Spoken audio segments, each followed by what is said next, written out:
Vamos salmodiar nessa manhã o Salmo 119, começando hoje um novo parágrafo deste Salmo, do versículo 41 ao versículo 48.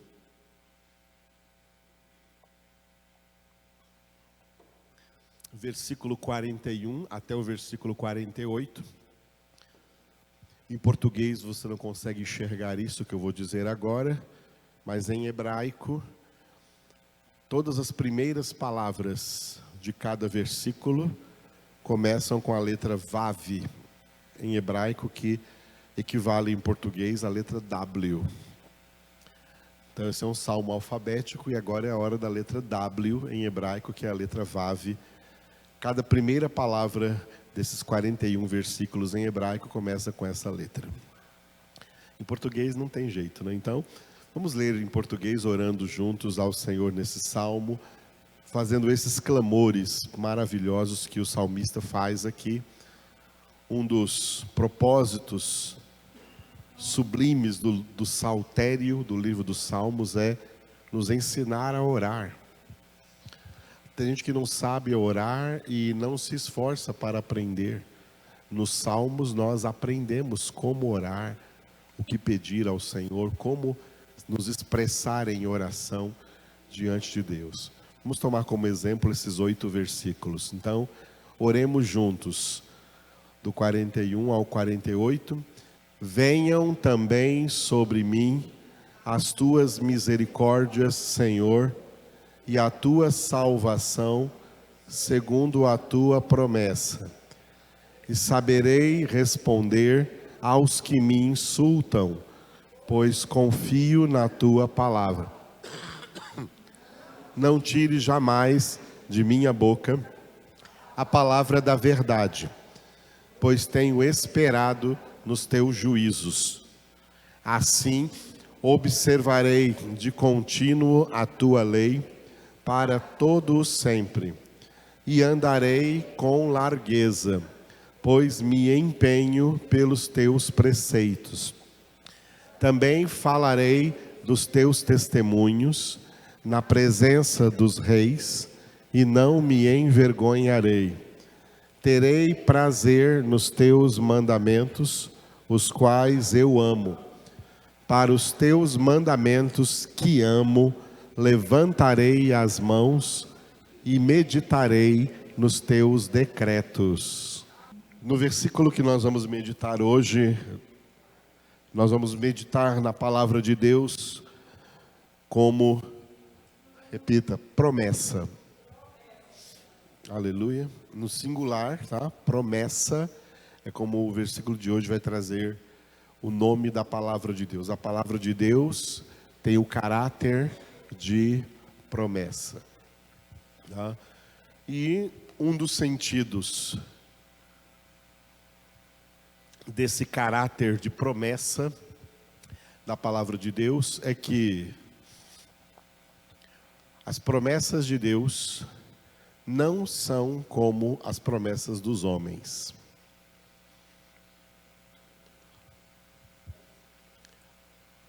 As promessas dos homens são falíveis. Os homens não cumprem o que prometem. As promessas humanas são falíveis. As promessas humanas são tão falíveis que a Bíblia diz: maldito do homem que confia no homem. Confiou em promessas de homens? Você caiu em maldição. Maldito do homem que confia no homem. As promessas humanas não são confiáveis. As promessas de Deus são confiáveis. Deus age como está agindo em meio a toda a história da humanidade, como agiu até agora, está agindo agora e vai continuar agindo até o fim da história da humanidade. As ações de Deus têm o propósito de realizar em meio à história e em meio a todas as pessoas, cumprir toda a sua palavra. A palavra de Deus se cumpre na vida de todas as pessoas, seja naquelas destinadas à eterna salvação, seja naquelas destinadas à eterna condenação. Tudo ocorre pelo cumprimento da palavra de Deus. Palavra de homem não vale nada. Então você pare de ser uma pessoa falsa, como tantas existem por aí, que gostam de dizer assim: olha, eu te dou a minha palavra. A sua palavra não vale nada. A palavra que vale é a palavra de Deus. Filhos de Deus não dão a sua própria palavra, porque filhos de Deus não têm uma palavra própria para dar. Filhos de Deus dão a palavra de Deus. E tudo o que fazem é de acordo com a palavra de Deus. E eles não precisam dizer para ninguém: eu te dou a minha palavra. Não, eu te dou a palavra de Deus. Essa é a palavra que os filhos de Deus dão. Esta é a palavra que os filhos de Deus devem proclamar, viver, anunciar. Porque essa palavra é infalível. Uma das doutrinas bíblicas é a doutrina da infalibilidade bíblica. A infalibilidade da palavra de Deus. A palavra de Deus não falha. Ela cumpre plenamente todo o propósito pelo qual saiu da boca de Deus. E um desses propósitos é alimentar a nossa vida espiritual, porque não só de pão viverá o homem, mas de toda a palavra que procede da boca de Deus. Glória a Deus. Você tem caixinha de promessa na sua casa? Guarda isso e pega a Bíblia, porque toda a Bíblia é promessa de Deus. Medite de dia e de noite na palavra de Deus. Aleluia. Muito bem. Dentro desse parágrafo que estamos iniciando hoje, portanto, nós vamos meditar no versículo 41, cujo título que nós damos a esse versículo é, diga, vida plena.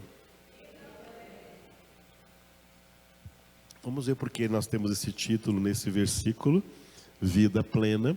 É um versículo que está muito boa, a tradução dele em português. A tradução desse versículo está boa, tá? Está bem fiel ao texto original em hebraico. O salmista orou pedindo assim a Deus: venham também sobre mim as tuas misericórdias, Senhor, e a tua salvação, segundo a tua promessa. Repitam.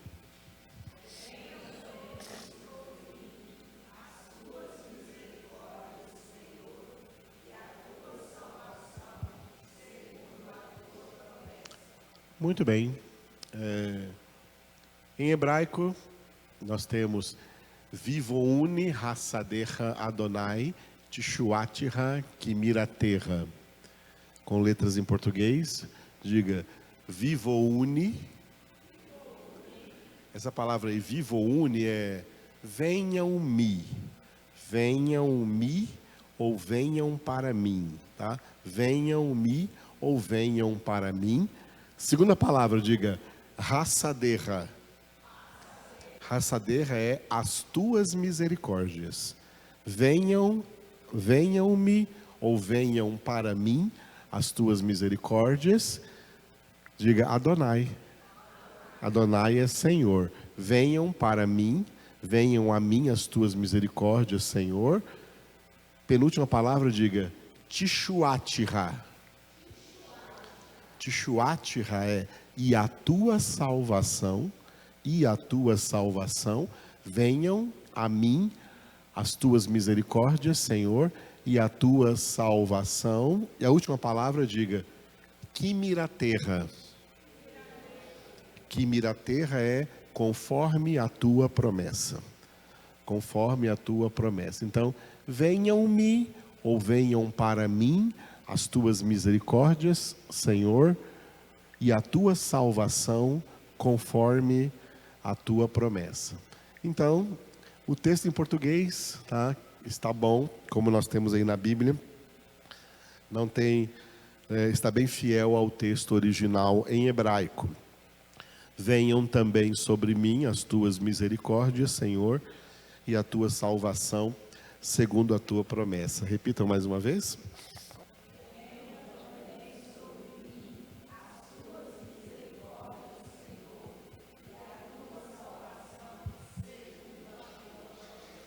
Aleluia. Por que nós estamos dando a este versículo o título de vida plena? Vamos entender por quê. Bom, vamos voltar primeiro ao propósito original de Deus na criação do homem, na criação da humanidade, na criação de todos os seres humanos.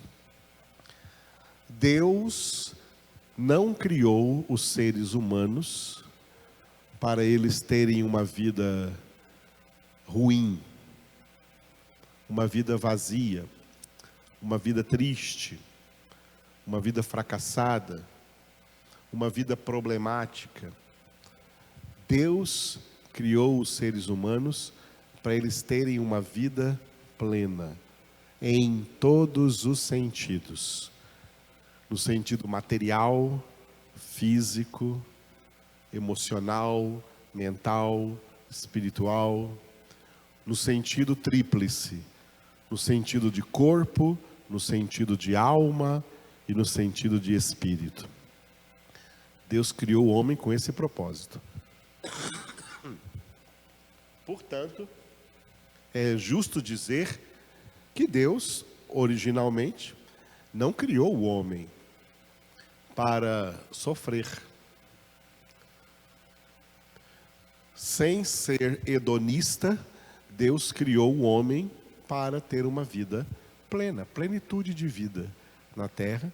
E assim seria o planeta Terra se o homem não tivesse pecado.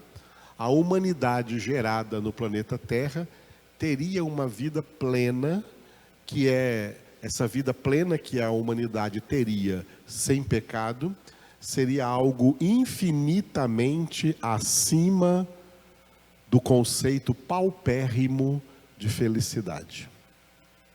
O homem não seria feliz. Feliz é um conceito pobre. Felicidade é um conceito paupérrimo. O homem seria infinitamente mais do que feliz. O homem teria uma vida plena sobre a terra.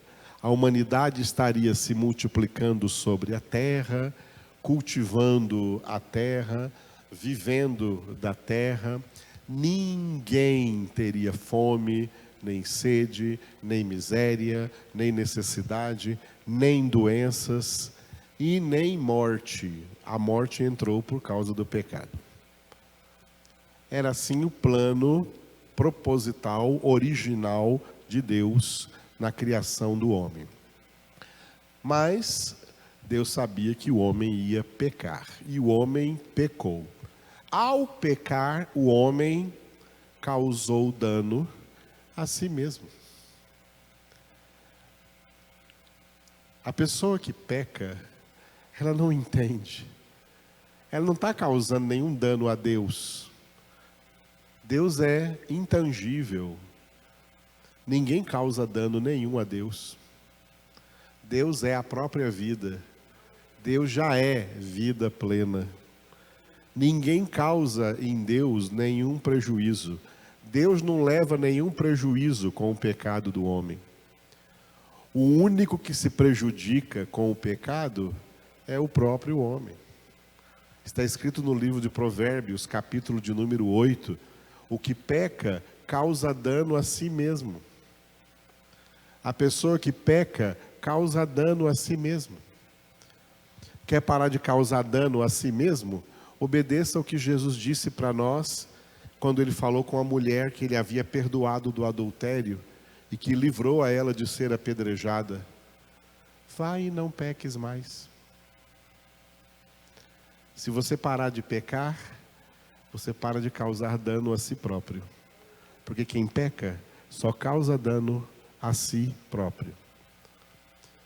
E danos, muitas vezes, irreversíveis, que o levará à danação eterna, à condenação eterna, a segunda morte, o lago de fogo e de enxofre, é o salário do pecado. O salário do pecado é a morte. O pecado não traz vantagem, o pecado traz desvantagem para a sua vida. O pecado tira a sua vida, o pecado consome a sua vida. O pecado tira a qualidade da sua vida. O pecado detona com a sua vida.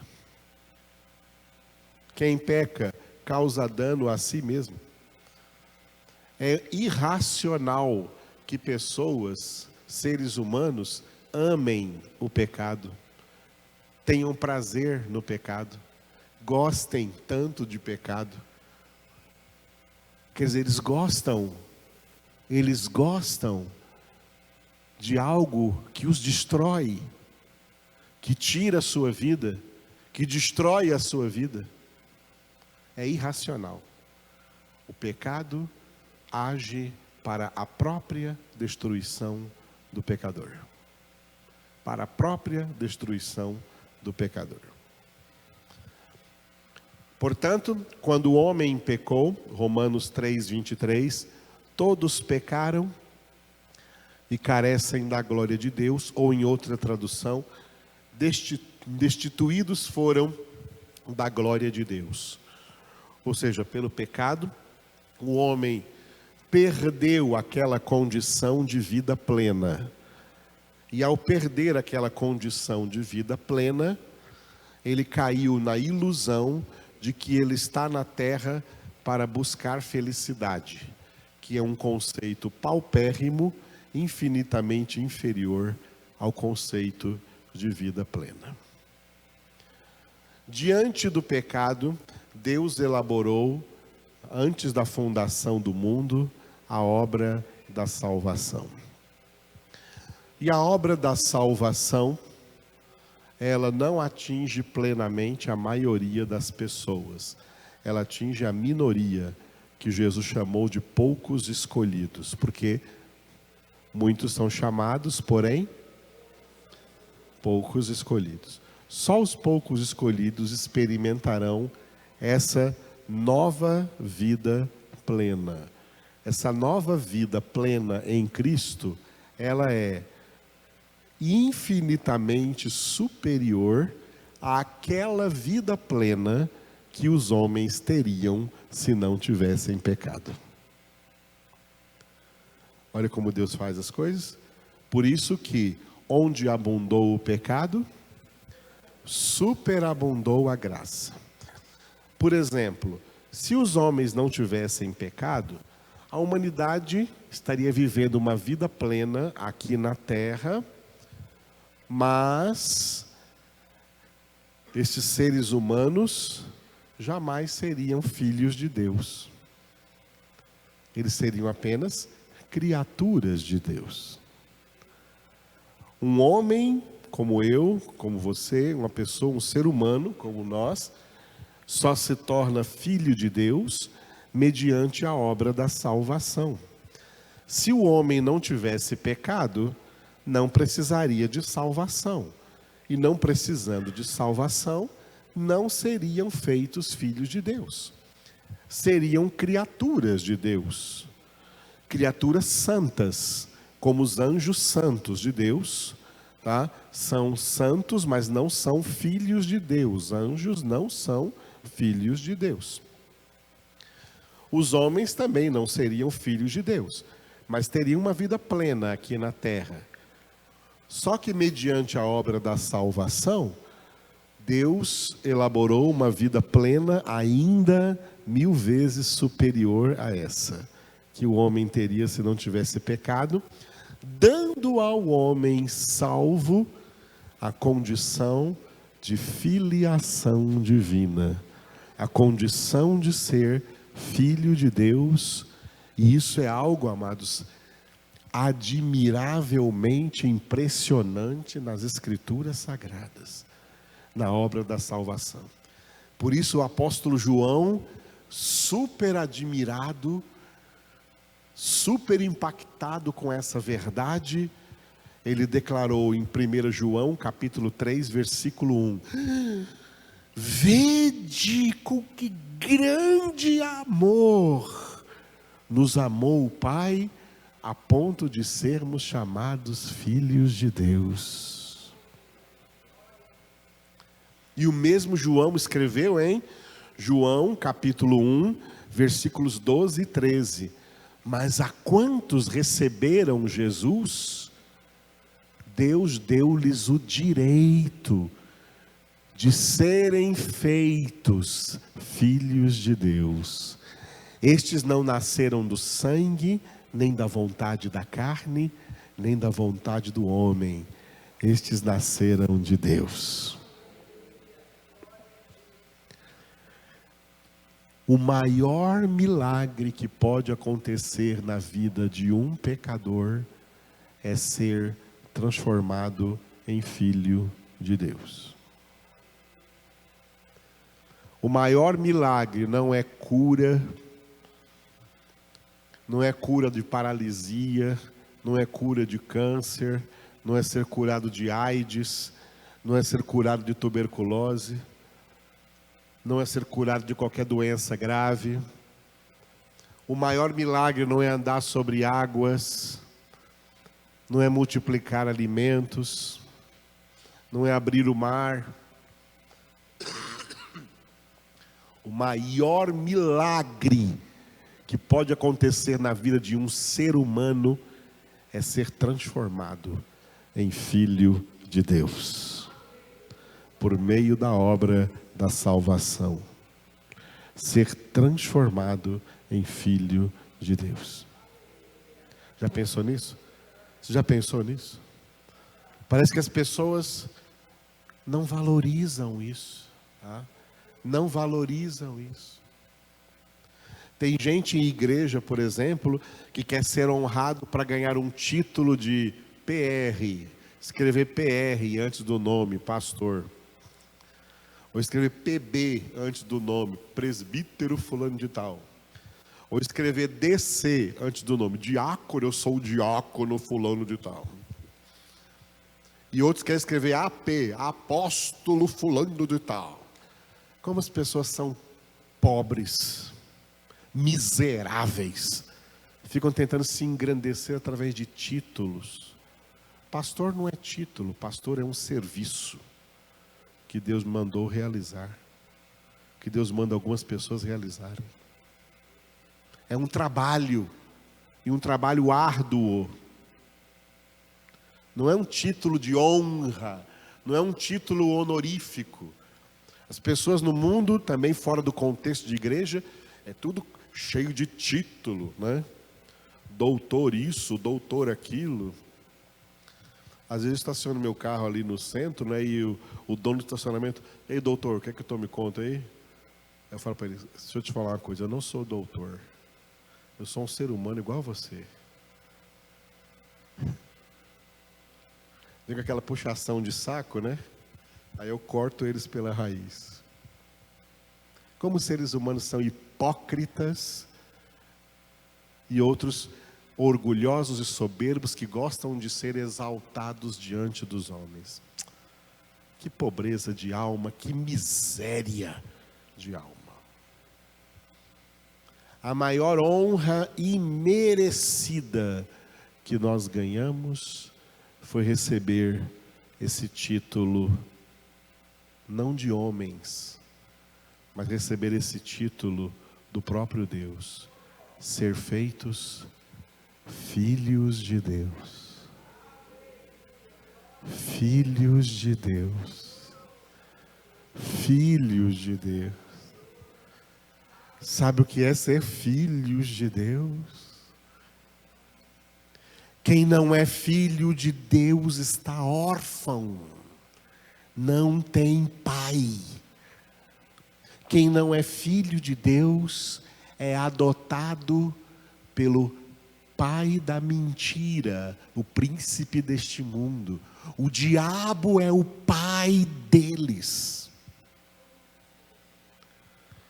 Já imaginou que bom pai é o diabo? Já imaginou que bom pai o diabo pode ser? É o pai de todos os que não são filhos de Deus. Que vida miserável tem as pessoas que não são filhos de Deus. Somos filhos de Deus e o nosso Pai é o Pai Celestial. É o Pai Altíssimo. É o Pai Poderoso. É o Pai Santíssimo. É o Pai amoroso.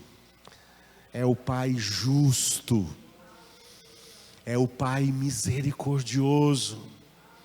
É o Pai compassivo. É o Pai compreensivo. É o Pai verdadeiro. É o Pai mestre.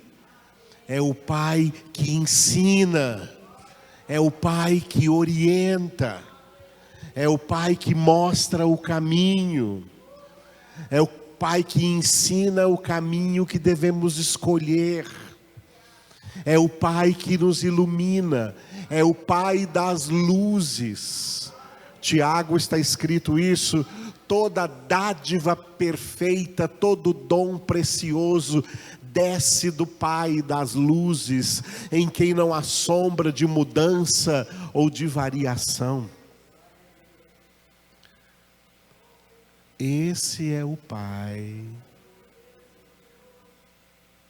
que só dá agora vida plena aos seus filhos. Aos seus verdadeiros filhos. Só os verdadeiros filhos de Deus experimentam vida plena. Por que esse versículo tem o título de vida plena? Porque ele parte de um elemento plural para um elemento singular. O elemento plural é um elemento que envolve uma pluralidade de coisas. E por isso a palavra vem no plural ali, misericórdias. Venham também sobre mim as tuas misericórdias. Quando você lê misericórdias no plural, misericórdias representam todos os benefícios generalizados de Deus. Todos os benefícios generalizados de Deus. E esses benefícios generalizados de Deus, eles são também benefícios indiscriminados até certo ponto. Porque esses benefícios generalizados de Deus recaem sobre toda a humanidade, independente de serem ou não filhos de Deus. As misericórdias de Deus representam todos os benefícios de Deus, que nós podemos chamar de bênçãos naturais e bênçãos sobrenaturais. No plural, bênçãos naturais e bênçãos sobrenaturais. Bênçãos naturais foi o tema da pregação do apóstolo Paulo em Atenas, na Grécia. Atos dos Apóstolos, capítulo 17. Paulo pregou ali que Deus é aquele que a todos, portanto indiscriminadamente, a todos, independente de serem filhos dele ou não, a todos ele dá vida, respiração e tudo mais. Nele vivemos, nos movemos e existimos. Isso vale para toda a humanidade e para toda a criação. Jesus também falou sobre as bênçãos naturais. O vosso Pai Celestial faz o seu sol nascer sobre justos e injustos. Ele faz chover sobre justos e injustos, indiscriminadamente. As misericórdias de Deus envolvem a humanidade de tal maneira que as pessoas condenadas, o lugar mais próximo do céu que elas vão chegar é aqui na terra. As almas que estão no inferno agora, elas estão dizendo assim, cada uma delas está dizendo assim: eu era feliz e não sabia. Porque aqui na terra são abençoados com todas as bênçãos naturais de Deus, bênçãos abundantes e suficientes para que todo mundo vivesse uma vida boa aqui na terra sem necessitar de nada mais. Se há necessidades e miséria na terra, é por causa das más administrações dos homens, especialmente governantes, que vão pagar caro por administrar mal os recursos que Deus deixou para que todo mundo tenha uma vida digna no planeta. Então, bênçãos naturais. Bênçãos sobrenaturais. Bênçãos sobrenaturais são ações miraculosas de Deus, ações milagrosas de Deus. Deus não realiza milagres apenas em favor dos seus filhos, não. Ele realiza milagres indiscriminadamente, em favor de todas as pessoas, mesmo que não sejam seus filhos, e mesmo que diante desses milagres elas não se convertam. Tinha 10 leprosos, Jesus curou os 10. 9 não voltaram para ele, 1 voltou para ele, 1 se converteu. Os outros foram viver a sua vida. É isso que acontece com a maioria da humanidade. Eles querem receber de Deus uma cura, mas não é para buscar a Deus, é para viver a sua vida na terra. Buscar a sua própria felicidade na terra. Só querem que Deus as cure. E Deus cura. Deus opera milagres. Deus cura muita gente que não vai ser salva. Os 9 leprosos que também foram curados, antes de serem curados, eles estavam indo para o inferno com lepra. E depois foram curados e foram para o inferno sem lepra. Foram para o inferno do mesmo jeito. Mas receberam, enquanto estavam na terra, uma bênção sobrenatural de Deus, uma cura milagrosa, que é a cura da lepra, né? Foram curados. Muita gente é curada na terra, tá? Muita gente é curada na terra, mas é para o inferno do mesmo jeito. Tem milagres de todo jeito na terra. Agora está tendo festa aí na Trindade. Tem um monte de gente que vai lá agradecer os milagres que recebeu. Só que cheio de idolatria, de mundanismo, de satanismo, estão indo tudo para o inferno. Mesmo que recebeu algum benefício, algum milagre na sua vida, não adianta nada. Então, as misericórdias de Deus, no plural, que o salmista está dizendo, venham também sobre mim as tuas misericórdias, são benefícios generalizados e indiscriminados de Deus sobre todas as pessoas, de duas formas, bênçãos naturais e bênçãos sobrenaturais. Agora tem um porém. E a tua salvação venha sobre mim, agora no singular, a tua salvação. Misericórdias são bênçãos plurais, mas salvação é a bênção singular de Deus. A maior bênção de Deus que um ser humano pode receber é a salvação em Cristo Jesus. É a salvação em Cristo Jesus.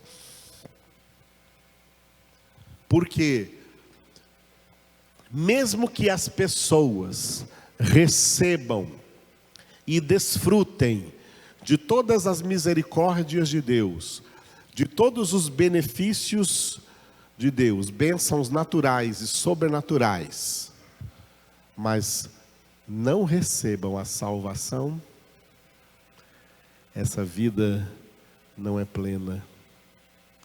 Essa vida continua sendo uma vida miserável, uma vida desgraçada, porque é sem a graça de Deus. A salvação é pela graça, e quem não tem a graça está na desgraça. É por isso que você vê na terra muita gente aí alegre, contente, feliz, bailando. Que nojo. Foi assistir ontem o Jornal Nacional e ver, né, dia de São João, e a multidão de gente dançando forró, quadrilha. Esse São João é o João Batista. Ele não mandou ninguém dançar forró, não. Ele mandou se arrepender. Arrependei-vos, porque o reino dos céus está próximo. Não mandou fazer quadrilha. Não mandou ninguém dançar forró. Não mandou fazer quermesse. Não mandou fazer arraiá. Mandou se humilhar, se converter, se voltar para Deus. Que São João, uma coisa, é São Satanás que eles estão adorando. É isso que acontece nessas festas. Mas eles estão muito felizes aí no mundo. E sabe por que estão felizes no mundo? Sabe por que eles estão felizes no mundo? Eles não sabem por que estão tão felizes no mundo.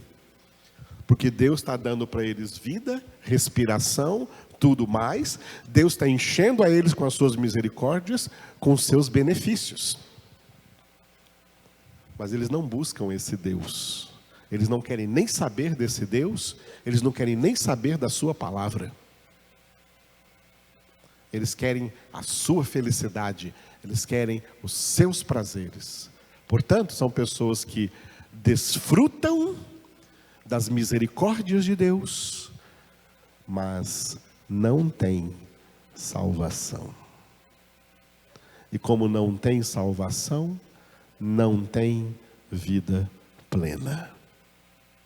João 10:10, Jesus disse: eu vim para que tenham vida e a tenham com abundância. Essa vida com abundância representa, em primeiro lugar, vida espiritual, vida plena, vida cheia do Espírito Santo de Deus, vida cheia do verdadeiro sentido. O verdadeiro sentido da vida é Deus, é o Senhor. A vida humana foi criada para Deus ser o centro dessa vida, e não o homem. O pecado tirou Deus do centro da vida do homem e colocou o próprio homem no centro. E todo homem quer tudo girando ao redor dele. Você nota isso desde a mais tenra idade das crianças. Querem tudo, toda a atenção, tudo gira em torno delas, que as suas vontades sejam feitas, e se não fizer a vontade delas, dá birra. É o pecado lá dentro. Tirou Deus do centro e colocou o homem no centro. E essa criança só vai crescendo. E cada vez que cresce, mais antropocêntrica ela fica, mais egocêntrica ela fica, mais empoderada no seu ego essa criança fica. E aí, ai da adolescência, da juventude, da vida adulta dessa criança, se não for convertida, porque a conversão é um ato violento. A conversão real é um ato violento. A conversão é um golpe de Estado na sua vida. A conversão é Jesus arrancando você do trono, do centro da sua vida, e Ele se assentando aí. A conversão é Jesus chegando na sua vida e dizendo: eu vim para mandar. Você não é mais o dono da sua vida, sou eu. Você não é senhor da sua vida, sou eu. E quem quiser continuar sendo senhor da sua vida, vai para o inferno. Não tem salvação para quem se acha dono da sua vida. A salvação é para aqueles cuja vida pertence ao Senhor. A salvação é daqueles que são chamados por Deus de sua propriedade exclusiva. A salvação é daqueles que fazem parte do selo do firme fundamento de Deus. O Senhor conhece os que lhe pertencem. E é para esses, exclusivamente para esses, que Deus traz vida plena. Por quê? Quando Deus dá salvação aos seus filhos, eles nem se importam mais tanto assim com as demais bênçãos naturais ou sobrenaturais. Porque a salvação é uma bênção tão grandiosa, a salvação é uma bênção tão poderosa, a salvação traz uma vida espiritual tão tremenda, que eles passam mais a não se preocupar com as outras bênçãos, apesar de continuar recebendo-as de Deus. Apesar de continuar recebendo-as de Deus. Porque o Pai sabe muito bem cuidar de cada um dos seus verdadeiros filhos. E se por eles Ele deu o seu Filho Jesus, Romanos 8,32, aquele que não poupou o seu próprio Filho, mas que por todos nós o entregou, como não nos dará também com Ele todas as coisas? Filipenses 4,19, e o meu Deus é poderoso para suprir em Cristo Jesus a cada uma das vossas necessidades. Mateus capítulo 6, Jesus dizendo: para de se preocupar com o que haveremos de comer, o que haveremos de beber, o que haveremos de vestir. São os ímpios que se preocupam com isso. O vosso Pai Celestial sabe que necessitais de todas essas coisas. Buscai em primeiro lugar o seu reino e a sua justiça, e estas coisas vos serão acrescentadas. Olha, os passarinhos não trabalham, não recolhem em celeiros, e vosso Pai Celestial os sustenta. Olha a erva do campo que hoje cresce e amanhã seca e é queimada, lançada ao fogo. E eu vos digo que o próprio Salomão, no auge da sua glória, não se vestiu como elas, e elas não tecem, não fiam, não fazem roupas para si mesmas. Se o vosso Pai Celestial cuida assim da erva do campo e das aves do céu, não cuidará de vós, homens de pequena fé? É o Pai. Que Pai nós ganhamos na salvação em Cristo Jesus. Que Pai nós ganhamos. Como nós temos que estudar a paternidade divina aqui na Bíblia Sagrada e entender a nossa filiação divina. A Bíblia fala de coisas que o Espírito Santo faz dentro de nós. E uma delas é, Romanos 8,16, testificar. O Espírito Santo testifica com o nosso espírito que somos filhos de Deus. E no versículo 15, Romanos 8,15, o Espírito Santo nos leva a dizer, Abba. Abba. Abba é uma palavra em aramaico, não é em hebraico, é em aramaico. Abba é uma palavra em aramaico, que é chamar o pai de papaizinho. Abba não é pai, Abba é papaizinho. Pai é só Abi, em aramaico, Ave, em hebraico, mas Abba é papaizinho.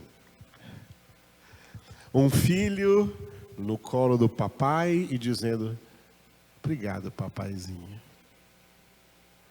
Esse é o relacionamento que o pai dá para os seus filhos. Ele cuida desses filhos. Esses filhos não têm nada para se desesperar. Esses filhos não têm nada para temer. Esses filhos não têm nada para se entristecer. Esses filhos não têm nada para andar aí na vida, né, cabisbaixos. Oh, meu pai está cuidando de mim em detalhes. Jesus disse desses detalhes, até cada fio de cabelo de vossa cabeça está contado. Amados, como os crentes de hoje perderam o foco desse cuidado de Deus e ficam vivendo, ao invés de viver como filhos de Deus, ter uma vida espiritual plena, eles têm uma vida espiritual medíocre e onde ficam aí mendigando bênçãos, como se fossem mendigos. Deus não nos trata como mendigos, nos trata como seus filhos amados, nos trata como seus filhos queridos. Vamos entender mais? Ou o Espírito Santo revela para isso? Revela o Espírito Santo de Deus. Sabe como o Pai nos trata? Do mesmo jeito que Ele trata Jesus. Olha como o Pai tratou Jesus. Ele fez a voz dele vir do céu e dizer assim, lá do meio de uma nuvem, este é o meu filho amado, nele eu me comprazo, nele eu tenho todo o meu prazer. Em Cristo Jesus, feitos filhos de Deus, essa palavra agora é para nós. Porque quando o Pai fala, esse é o meu filho amado, no qual eu tenho todo o prazer, Ele não está falando só com a cabeça de Jesus. Ele está falando com todo o seu corpo. Ele está se referindo a cada um dos verdadeiros filhos e filhas de Deus que fazem parte do corpo de Cristo. O Pai nos dá vida plena. Tudo isso sem nenhum preço a pagar. Tudo isso pela graça. Onde abundou o pecado, superabundou a graça. Não temos nenhum preço a pagar. Temos responsabilidade. E a nossa responsabilidade é nos santificar. Porque sem santificação, ninguém verá o Senhor. Por isso, nós temos todas as misericórdias de Deus e temos a sua salvação. E em meio a tudo isso, a palavra de Deus é: promessa constantemente para nós de vida plena, agora e na eternidade.